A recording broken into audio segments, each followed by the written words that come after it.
guys! Welcome back to our channel. Today, we're going to show you how to make the famous Samyang noodles with a delicious twist that you just have to try. First, grab your chicken fillets and cut them into thin julienne strips. Smaller pieces are easier to eat with the noodles. Give them a rinse and set them aside.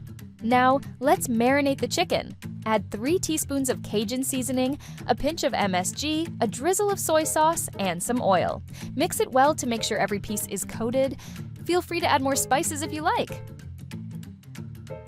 Next up, my favorite part, the potatoes.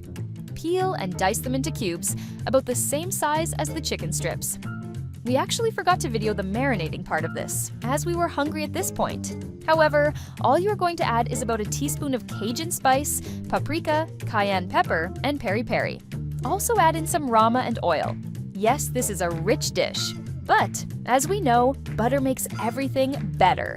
Mix them well and pop them into the air fryer for 15 minutes at 200 degrees. If you prefer, you can bake them in the oven too. While the potatoes are cooking, let's fry the chicken. Add some oil to the pan and cook the chicken until it's almost brown. Then add a generous amount of Rama, paprika, cayenne pepper, peri, and a little more soy sauce to create a rich sauce. Now, let's prepare the Samyang noodles. Boil the noodles for about 5 minutes.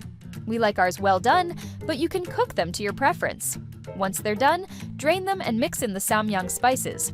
We used 1 packet of hot sauce for 2-part noodles to keep it less spicy.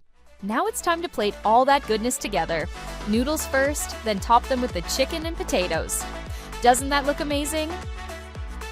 Let us know in the comments if you tried this recipe and how it turned out for you. Don't forget to like, share, and subscribe for more delicious recipes. See you next time!